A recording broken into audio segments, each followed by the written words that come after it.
My dearest, your strength is my comfort, and your eyes hold the stars I wish upon. "Please come inside," said the giant mail-order bride to the mean and lonely rancher who wanted her love. Caleb Stone had been called mean for 3 years. Ever since the day he'd buried his wife Sarah and their newborn son in the same grave, he'd built walls so high that even kindness couldn't scale them. The town learned to leave him alone. Children crossed the street when they saw him coming. Even the preacher had stopped trying.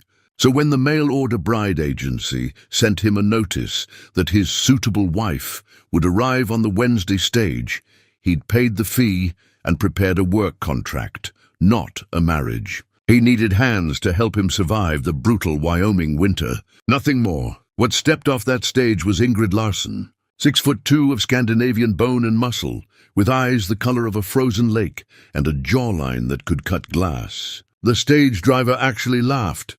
"Good luck with that one, Stone. They don't come more mannish." But when Caleb met her gaze, he didn't see mannish. He saw something far more terrifying.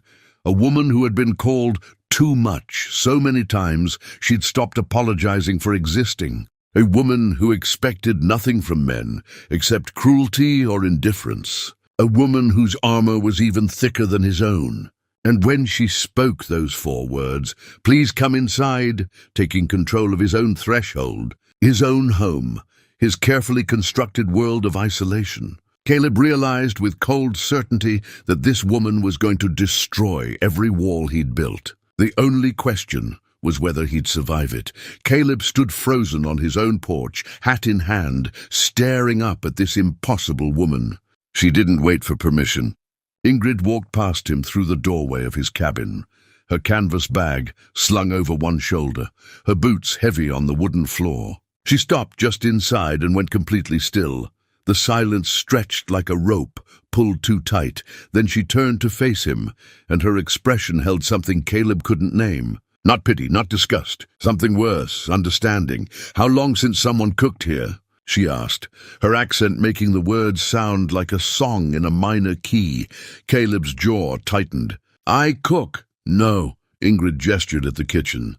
"You survive. There is a difference." She wasn't wrong. The cabin was a graveyard. Dishes crusted with week-old food, piled beside a basin of scummy water. The hearth held nothing but cold ash and blackened stones. The single room smelled of smoke and loneliness and something deeper. Decay. Not of the body, but of the spirit. The bed in the corner looked like a place where a man went to wait for death, not to rest. Ingrid set her bag down with a decisive thump. "You did not order a wife. You ordered someone to watch you die slowly." She began rolling up her sleeves, revealing forearms roped with muscle. "I did not travel 3 weeks across this frozen hell to watch a man waste away." "I'm fine," Caleb said, and even to his own ears it sounded like a lie. "You are not." She moved to the hearth, kneeling to examine the cold stones. "But you will be." Something in her voice made Caleb's chest constrict. It wasn't kindness exactly. It was certainty, like she'd already decided his fate and wouldn't hear arguments. "The contract," he started, pulling the paper from his coat pocket. "It lays out the terms. You work the ranch, help with the harvest. I provide shelter and food. That's the arrangement." Ingrid didn't look at the paper. She was already gathering kindling from the wood box, her movements efficient and practiced. "I know what the paper says. I also know what it does not say.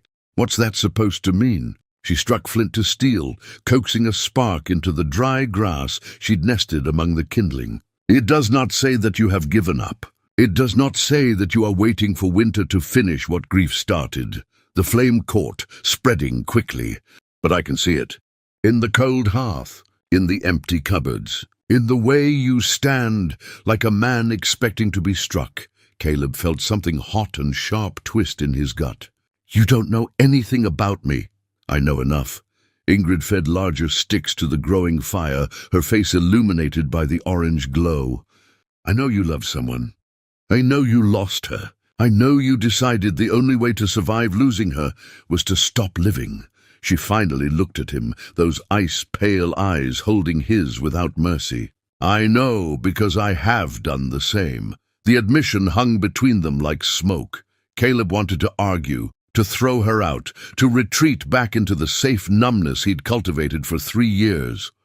But something in her face stopped him. A recognition, like looking into a mirror that showed not your reflection, but your truth. "Why did you come?" he asked, his voice rougher than he intended. "Really? Women don't travel alone across territories unless they're running from something." A ghost of a smile touched Ingrid's lips. "Who says I am running from? Maybe I am running toward what? A stranger's failing ranch and a work contract that pays barely enough to survive. Toward a man who will not pretend." She stood, wiping her hands on her worn skirts. "You wrote in your letter, no romance expected or desired. Marriage in name only. That is honest. Rare but honest." She moved to the grimy window, looking out at the dying light. "My first husband wanted me to be small, quiet, grateful, when I could not be those things. When my size made him feel less of a man, he tried to break me into something smaller." Caleb's hands clenched at his sides. "Did he hurt you?" "He tried." Her reflection in the glass showed no emotion. "I am stronger than he was. When I defended myself, the town called me a monster. So I left." She turned back to him. "I thought I could try again. Be more careful. Choose better. My second husband lasted 2 months before he could not stand having a wife who could outwork him. He did not hit me. He just made sure everyone knew I was unnatural, wrong, too much woman and not enough wife." She crossed her arms, and for the first time, Caleb saw the armor she wore, not made of metal but of scars. "So when your letter arrived, promising nothing but work and shelter and honesty, about expecting nothing more, I thought, finally, a man who will not pretend to want what he cannot accept. A man who will let me be exactly what I am, because he wants nothing from me except my labor. That's all I want," Caleb said. But even as he spoke, he wasn't sure it was true anymore. Ingrid studied him with those unsettling eyes. "Is it?" she asked softly. "Because when you look at me, I do not see disgust or fear or the need to make me smaller. I see something more dangerous." "What's that?" "Recognition." She took a step closer. They were barely an arm's length apart now, and Caleb had to tilt his head back to meet her gaze. "You see in me what I see in you. Someone who has decided that surviving is enough. That feeling nothing is safer than risking everything again." Caleb's throat felt tight. "Maybe it is safer." "Safe, yes." Ingrid's voice dropped to barely above a whisper. "But is it living?" The fire crackled behind her, throwing dancing shadows on the walls. Outside, wind moaned through the caves, carrying the promise of snow. Winter was coming fast. In a week, maybe 2, they'd be trapped here together, cut off from town until spring thaw. Just the 2 of them in this small cabin, with nowhere to hide from each other. Caleb should have felt trapped, panicked. Instead, he felt something he hadn't experienced in 3 years. Anticipation, like standing on the edge of a cliff, knowing the fall would either kill you or teach you to fly. "The contract," he said again, holding out the paper. His hand was shaking slightly. "You should read it. Make sure you know what you're agreeing to." Ingrid took the paper, but her eyes never left his face. "I know what I am agreeing to, Caleb Stone. The question is, do you?" She was right. The contract was about work and shelter, but standing here in his cabin, watching firelight turn her pale hair to gold, Caleb realized the real agreement between them had nothing to do with words on paper. They had made a deal without speaking it. 2 broken people agreeing not to break each other further. 2 people determined not to feel anything, which might be the most dangerous kind of people to put together, because nothing times nothing should equal nothing. But sometimes, against all logic and mathematics and sense, it equals everything. The first week passed in silence and work. They moved around each other like dancers, learning a choreography neither had agreed to perform. Caleb rose before dawn, as he always had, and found Ingrid already awake, building up the fire, setting coffee to boil. She didn't ask how he liked his coffee. She just watched what he did the first morning, then made it that way every morning after. Strong, black, hot enough to burn. They worked side by side from sunrise to exhaustion. Repairing fences before the snow made it impossible, splitting wood until their hands bled, salting meat, checking the cattle in the far pasture. Every task done in near silence, broken only by necessary words. "Hand me that hammer. The brown cow is limping. Storm's coming tonight."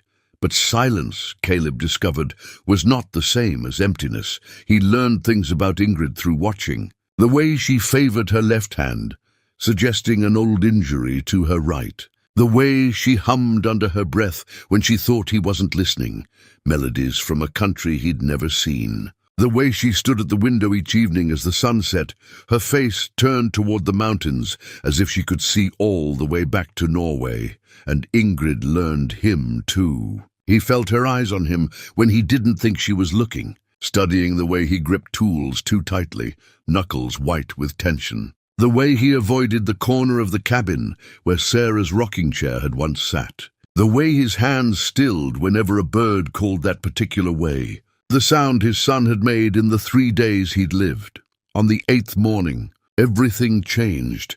Caleb came in from checking the animals to find Ingrid standing at the kitchen table, staring at the ingredients she'd laid out. Flour, salt, yeast, water. Her hands rested on the worn wood. But they weren't moving. "What's wrong?" he asked. She didn't look at him. "I am going to teach you to make bread." Caleb felt his chest tighten.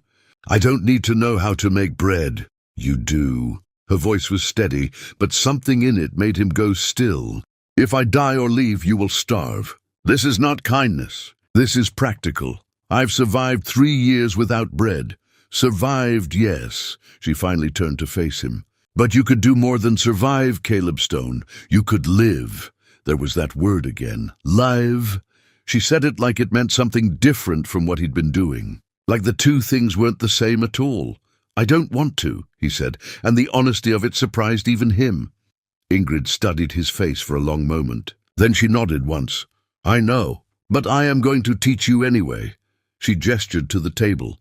"Come." Caleb wanted to refuse. Wanted to walk back outside into the cold where feelings froze before they could take root. But something in her expression stopped him. Not pity, not even kindness. Just a quiet insistence that said, "I see you trying to hide, and I will not let you."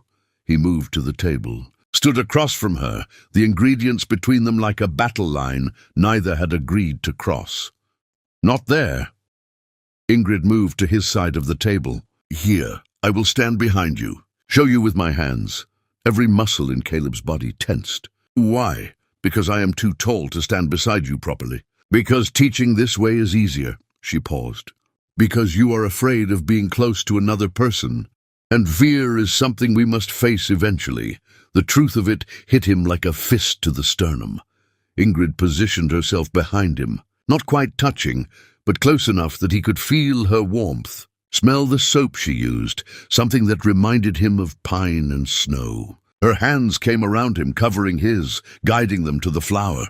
"First we make a well," she said, her voice low near his ear. Her hands over his, she showed him how to push the flour into a circle, creating a hollow in the center, like a nest. For the yeast to wake up in. Caleb's hands trembled slightly under hers. He hadn't been touched by another person in 3 years, not since the neighbors had hugged him at the funeral, and he'd stood there rigid as a corpse, unable to feel anything through the numbness. But he felt this. God help him, he felt this. "Now the water," Ingrid murmured. "Slow. We wake the yeast gently. Not everything should be harsh." She poured warm water into the well, her hands still guiding his as they began to mix. The flour and water became a shaggy mass, neither liquid nor solid, becoming something new. "Knead," she instructed. "Push with your palms, fold, turn, push again." His hands began to work the dough, her larger hands covering his, her fingers strong and certain. The rhythm was hypnotic. Push, fold, turn, push, fold, turn, like a heartbeat. Like breathing. "You are too tense," Ingrid observed. "The dough knows when you are angry with it." "I'm not angry with the dough." "No, you are angry with everything." Her hands pressed firmer over his, forcing him to push deeper into the dough. "You are angry that you lived when they died. Angry that you still wake up each morning. Angry that grief is not enough to kill you." Caleb's hands stopped moving. His breath came faster, shallower. "You don't know what you're talking about. I know exactly what I am talking about." Her voice remained calm, but he heard something beneath it. An old pain, scarred over but never healed. "I know what it is to survive when survival feels like betrayal. To keep breathing when the people you loved stopped breathing. To wake up each day, wishing you had died with them." His throat closed. "Ingrid, keep kneading," she said softly. "Do not stop.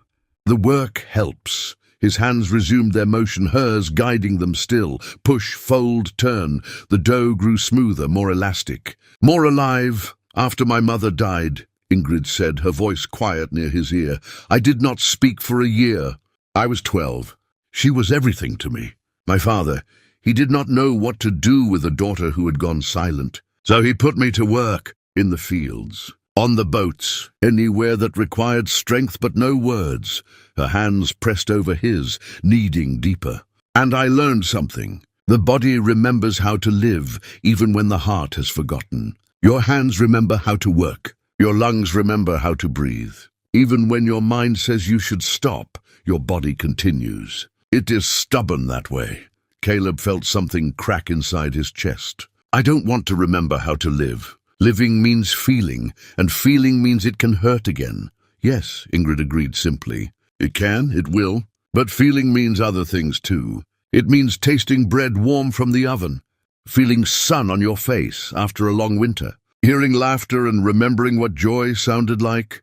Her hands stilled over his, holding them quiet in the dough. "It means standing in a kitchen with someone who understands, and knowing you are not alone in your grief." Caleb's breath shuddered. He wanted to pull away, to retreat back into the safe numbness. But Ingrid's hands held his steady, anchoring him to this moment, this task, this simple act of creating something from nothing. "I can't," he whispered. "You are already doing it," she replied. "Feel the dough. It has changed under your hands. It is alive now, ready to rise, to become something more than flour and water." She leaned closer, her cheek nearly touching his. "You have changed too, Caleb Stone. You have just not noticed yet." He turned his head slightly and found her face inches from his. Those ice-pale eyes held him without mercy, seeing everything he'd tried to hide. The grief, the guilt, the terrible fear that if he let himself feel again, the pain would destroy what little of him remained. "What if I break?" he asked, his voice barely audible. "Then I will help you put the pieces back together," Ingrid said. "That is what we do for each other. Not because we must, because we choose to." The fire crackled in the hearth. Outside, wind rattled the windows, carrying the first flakes of snow. Winter was here. They were trapped together now until spring, in this small cabin with nowhere to hide from each other or from the truths they'd been avoiding. Caleb looked down at their hands, still buried in the dough, her strong fingers covering his scarred ones. Different sizes, different strengths, but working together toward the same end, creating something that would feed them, sustain them, keep them alive through the dark months ahead. "I'm afraid," he admitted, the words pulled from somewhere deep and unguarded. "I know," Ingrid said. "So am I." She stepped back, finally breaking contact, and the loss of her warmth felt like diving into winter water. Caleb's hands continued kneading alone now, following the rhythm she'd taught him. The dough was smooth and supple, transformed from its rough beginning into something with potential. "We let it rise now," Ingrid said, covering the bowl with a cloth. "Time and warmth will do the rest." Caleb wondered if she was still talking about bread. That night, lying on his bedroll while Ingrid slept in the bed he'd insisted she take, Caleb stared at the ceiling beams and felt his hands flex, remembering the motion, push, fold, turn, the rhythm of creation. The rhythm of life continuing despite everything. For the first time in 3 years, he fell asleep thinking not about what he'd lost, but about what he might still find. The snow came down for 3 days straight, burying the world in white silence. They were trapped now, truly. The cabin became their entire universe. 20 feet by 20 feet of log walls and stone hearth, and 2 people learning to exist in the same space without suffocating each other. On the fourth morning, Caleb woke to find Ingrid standing at the window, her forehead pressed against the cold glass. Her shoulders were shaking. He was on his feet before he'd decided to move. "What's wrong?" She didn't turn around. "Nothing, everything, I don't know." Caleb took a step closer, then another, until he stood behind her, close enough to see her reflection in the frosted glass. Tears tracked down her face, silent and steady. "Ingrid," he said, softer than he'd spoken to anyone in years. "I lied to you," she whispered.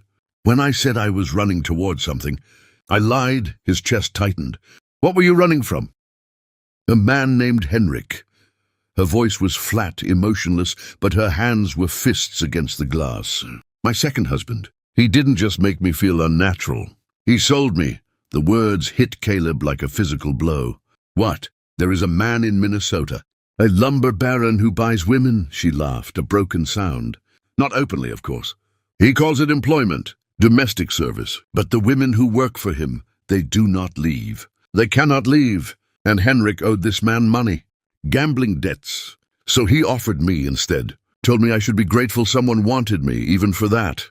Caleb felt rage ignite in his chest, hot and clean. "Did he? I escaped before the exchange happened."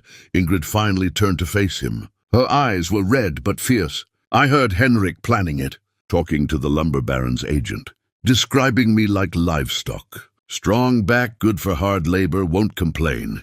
That night I took what little I had and ran. Didn't stop running until I found your advertisement in a newspaper someone had left on a train station bench." She wiped her face with the back of her hand. "I told myself I was choosing this, that marrying a stranger for work was different than being sold to one. But sometimes, in the quiet, I wonder if I am just a coward. If I traded one prison for another and called it freedom."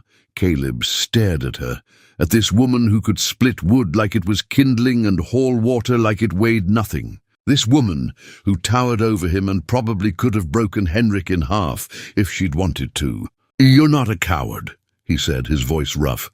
"You're a survivor." "So are you," she replied. "But we are both just surviving, not living. And I am so tired, Caleb, so tired of being too much. Too tall, too strong, too difficult, too everything that men cannot handle."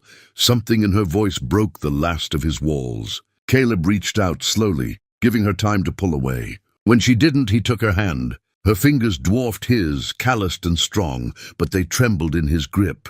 "You're not too much," he said. "You're exactly right." Ingrid's eyes widened. "You cannot mean that." "I do." The words came easier now, like a dam breaking. "The town calls me mean, because I don't smile and make small talk. Because I don't pretend to be fine when I'm drowning. Because I'd rather be alone than perform happiness for people who don't actually care." He squeezed her hand. "You're too tall." "I'm too broken." "You're too strong." "I'm too empty." "Maybe we're both too much for a world that wants us to be less. But maybe that's the world's problem, not ours." A sob caught in her throat. Then another. Then she was crying in earnest. Great shaking sobs that seemed pulled from somewhere deep and old. Caleb did the only thing he could think of. He pulled her into his arms. She folded into him, like she'd been waiting years for permission to collapse. Her face pressed into his shoulder, her tears soaking through his shirt. He held her, this giant woman who'd carried the weight of the world on her shoulders, and felt his own eyes burn. "I'm sorry," she gasped between sobs. "I'm sorry, I should not—" "Don't," he said fiercely. "Don't apologize for being human." They stood like that for a long time, holding each other in the winter light streaming through the window. Outside, the world was frozen and hostile. Inside, something was thawing. When Ingrid finally pulled back, her face was blotchy and her eyes were swollen. And Caleb thought she'd never looked more beautiful. "Thank you," she whispered. "For what?" "For not making me feel weak for crying. For not telling me to be strong. For just—" she gestured helplessly, "for just being here." Caleb's thumb brushed across her knuckles, a gesture so small and so enormous he felt it in his bones. "I'm here," he said. "I'm not going anywhere." The promise settled between them like a vow.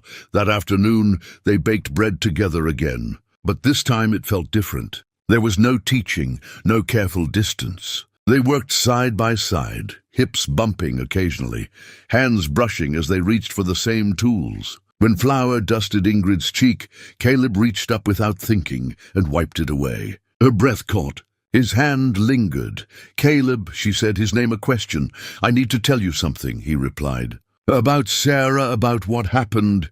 Ingrid went still. "You don't have to." "I want to." He pulled his hand back but didn't step away. "Everyone thinks I'm mean because I'm grieving. But that's not the whole truth." He stared at his flour-covered hands. "The truth is I'm angry. At God, at the world. At Sarah."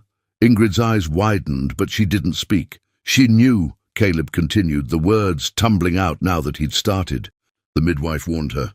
Said her body was too small for childbearing. That trying again after the first stillbirth would be dangerous. But Sarah wanted a child so badly. Wanted it more than she wanted to live, apparently. His voice cracked. "She chose the baby over me. Chose death over staying with me. And I can't forgive her for that." The confession hung in the air like smoke. "And you feel guilty for being angry," Ingrid said softly. "Because you should only feel sad, only miss her, not rage at her for leaving." "Yes." The relief of being understood made his knees weak. Ingrid took his face in her hands, forcing him to look at her. "Love and anger can live in the same heart, Caleb. Missing someone and being furious with them for dying, these are not opposites. They are the same grief, just wearing different faces." Her thumbs brushed his cheekbones. "Sarah made a choice. Maybe it was the wrong choice. Maybe it was the only choice she could live with. But it was hers, not yours. And you are allowed to be angry about it. You are allowed to feel betrayed. And you are still allowed to love her." Something broke open in Caleb's chest. "I don't know if I can do both." "You already are," Ingrid said. "You have been for 3 years. You are just finally admitting it." He covered her hands with his, holding them against his face. "How do you know all this?" "Because I am angry too," she admitted.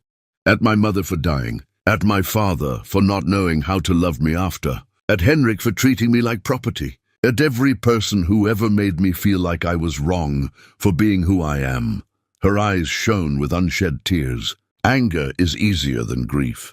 Easier than admitting we are hurt. But anger alone will poison us. We must let other things in too." "Like what?" "Like hope," she smiled, small and tentative. "Like the possibility that we deserve more than just surviving.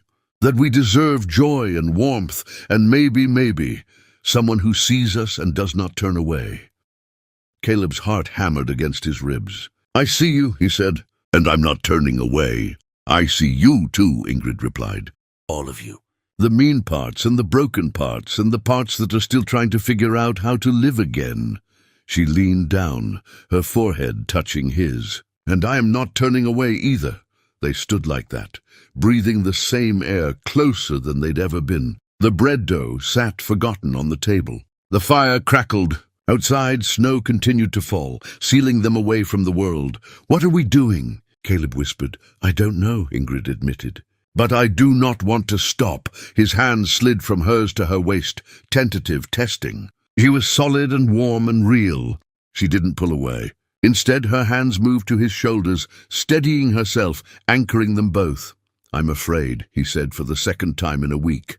"So am I," she replied. "But maybe we can be afraid together." Caleb looked up at her, at this impossible woman who'd walked into his life and refused to let him keep dying by inches. "The contract," he said hoarsely. "I want to tear it up." Ingrid's breath caught. "Why?" "Because I don't want an employee. I don't want an arrangement." His hands tightened on her waist. "I want a partner. I want someone who'll call me on my anger and my grief and won't let me hide from living. I want," he swallowed hard, "I want you, not your labor, not your help, you." Tears spilled down her cheeks again, but this time she was smiling. "You are sure? You understand what you are asking? I will never be small or quiet or easy. I will always be too much." "Good," Caleb interrupted.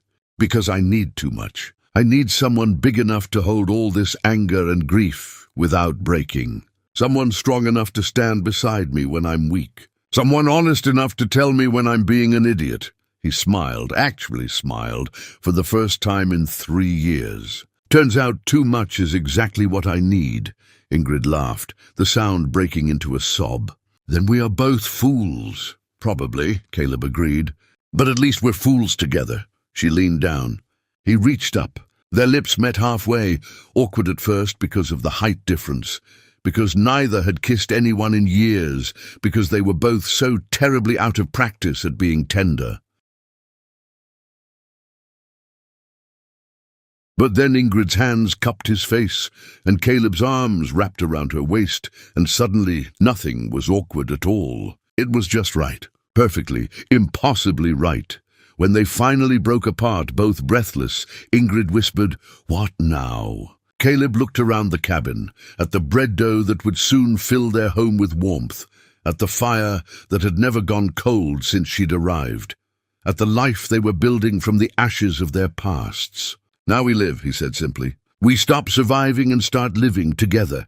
Outside, the storm raged on. But inside, two people who'd thought they were done with love had found it anyway, in the last place either expected, in flower and firelight, and the simple courage to let someone see your broken parts and not run away. Spring came slowly to Wyoming, melting the snow inch by stubborn inch. The world turned green again, and with it, Caleb Stone's heart remembered what it meant to hope. He stood on the porch of his cabin, watching Ingrid in the garden she'd planted, her hands deep in the earth, coaxing life from soil that had been frozen for months. She looked up and smiled, and Caleb felt it in his chest like sunlight breaking through clouds. The town had noticed the change. The mean rancher who never smiled now walked through the streets with his head up. The giant bride who'd been whispered about now worked beside him as an equal, and anyone with eyes could see the way they moved together, like two halves of something that had always been meant to fit. Sheriff Morrison stopped by one morning, tipping his hat to Ingrid. "Heard you're planning to expand the ranch," he said to Caleb, "building a new barn, maybe adding some dairy cows." "We are," Caleb replied, his hand finding Ingrid's without thinking. "Things are different now," the sheriff smiled. "I can see that. Town's glad to have you back, Stone. Glad you found your way home." After he left, Ingrid turned to Caleb. "Are we home?" she asked softly. Caleb pulled her close, breathing in the scent of her hair, pine and earth, and something uniquely her. "We are," he said. "Not because of the land or the cabin. Because of this. Because of us." She kissed him, tender and sure, and Caleb thought about how far they'd both come. From two broken people hiding behind walls, to two healing people brave enough to let each other in. It hadn't been easy. There were still hard days, moments when grief ambushed him, or when Ingrid's past made her flinch from touch. But they faced those moments together, and that made all the difference. That evening, as they sat on the porch watching the sun set over the mountains, Ingrid spoke. "I want to tell you something." Caleb squeezed her hand. "What is it?" "I am not running anymore," she said. "For the first time in my life, I'm staying. By choice, because I want to. Because this us is worth staying for." Caleb's throat tightened with emotion. "I'm not hiding anymore either," he admitted. "You taught me that surviving isn't living. That being afraid to feel again isn't strength. It's just another kind of death." He brought her hand to his lips, kissing her knuckles. "You saved me, Ingrid, not from winter or loneliness. From myself. We saved each other," she corrected, her eyes shining. "That is what love does." And there, as the last light painted the sky in shades of gold and rose, two people who'd thought they were too broken to love learned the most important truth of all. Sometimes the best things come from the most unexpected places, and sometimes the person who fits you perfectly is the one you never saw coming. If this story touched your heart, hit that like button and share it with someone who needs to hear it. Leave a comment telling us where you're watching from, because stories like this remind us that no matter where we are in the world, we all deserve a second chance at love. Subscribe for more tales of hope, healing, and hearts that refuse to give up, because everyone deserves to know that it's never too late to stop surviving and start living.